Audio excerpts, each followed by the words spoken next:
Welcome back to the Wayne State pregame show. Here at the Locker Room Report with head coach Tyrone Wheatley. Coach, coming off the loss to Truman State, took one on the chin at home. Truman State played pretty well, and it started from the opening kickoff with the fumble. When you look back at the film, when you evaluated everything, what was the message to the kids after the slow start that just snowballed? Well, I think you have to be consistent, right? The message can't be up and down. It can't be all over the place. It has to be consistent. Master your domain, right? When we do ball security drills, you just can't go through it. You have to master it, No technique, no fundamental skill is just a walk-through motion, right? So it's one of those deals where you have to be on task, on point, and mastery every single day. So that was the message. Master ball security, master the way you come out, the way you practice. And we talk about this all the time in the locker room, is you cannot rise to the level of expectation of the game day. You just fall back to your preparation. As a coach, when a game starts as poorly as that did, and it seems like it gets off the rails quickly, the fumble, then the blocked punt, as a coach, what do you try to do to maybe stop the momentum and hit the reset button and try to start from zero? Or is that something you need the players and the leaders in the locker room to do? It's something that the players and leaders in the locker room do, because as the coach, right, you're doing that on Tuesday, Wednesday, Thursday, and Friday.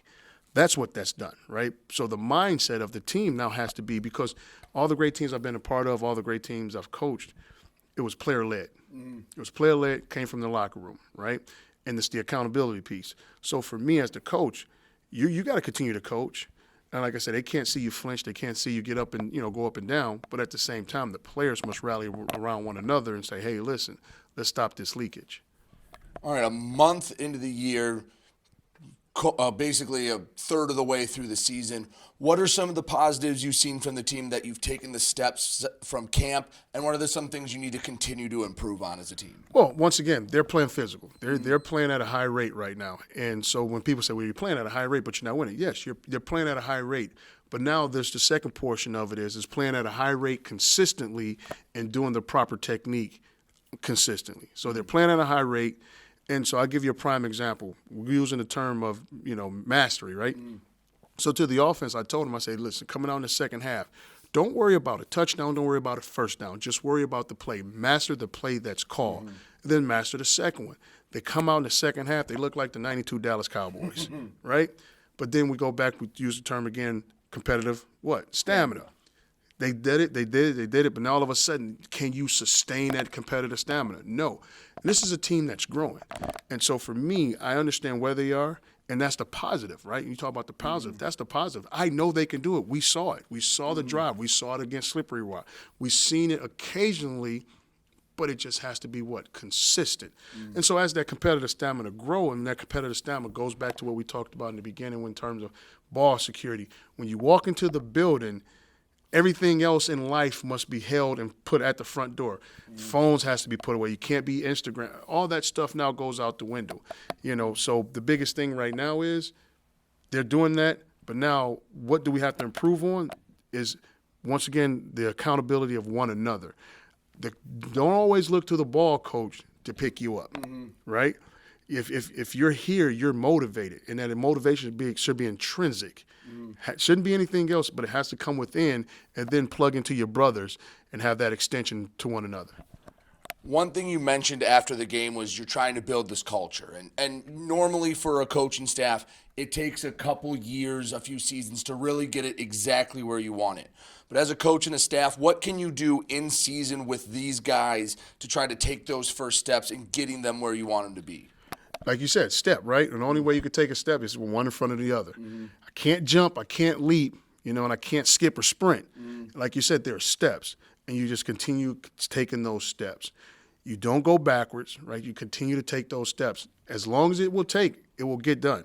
To the fans and to the people, they want it to happen now, which they should, because, hey, they have our expectations, and so do we. But it's almost like my grandmother's pie, right? She gave you the recipe. Don't mess it up. It takes a lot of love and care going into grandma's pie. And so you have to take your time and make sure you're doing your due diligence every day and taking the proper steps. But don't rush it. Don't push it. Don't go backwards. But continue to beat that same drum. Let's talk about your opponent, Concordia-Ann Arbor, an NAIA school. A year ago, D3 Wisconsin lacrosse came here and got a win. I'm sure Concordia has that same chip on their shoulder. Hey, they get to go play a D2 team. They're feeling like this is a big challenge for them. What can you tell everyone about Concordia? Well, use the words NAIA. Listen, I showed the guys a film of the old Princeton team beating UCLA. Right? There was nowhere in the world that team was supposed to beat UCLA. But it goes back. They mastered the back door. The referee, I showed the clip of the game. The coach calls a timeout. The announcer said they're looking for the back door. Guess what the coach called? They called the back door, and what did they do? They won the game with the back door. Concordia is a really good coach team, really well-coached team. Those players are bought in. And so what happens is we get a team that's coming in here who can throw the ball. They have a receiving core. I think they have a guy who's like 6'6" or 6'7". Number 2, who's really phenomenal, and number 20, who's really, really savvy with the ball in his hands. So speaking in that regard, the quarterback puts the ball where his playmakers can make the play. And they don't get outside of themselves. They just play a steady game. Defensively, they hunker down. I mean, those guys get after it. I mean, those guys all play with a chip on their shoulder. And yeah, they took the game because they think they can win it. And so what we have to do is, once again, where I'm trying to grow the team is, not overlook this team. No, don't overlook them, but go out and play our game, play well-coached ball, and see who wins. Last question for you. What are the keys to Wayne State getting back on the right track and getting a win at home? Run game. Keeping our defense off the field, right? Getting our run game going, not making little crucial mistakes in the run game. Passing game, hitting the open player, right? Our quarterback has to do a better job when he's in the game of hitting the open guy. And then, of course, our defense have been playing a really good, solid game. If you take away the explosive plays, they've done a great job. But those explosives come when they've been on the field 40 and 30. Right. Our defense have been averaging 60 plays a game.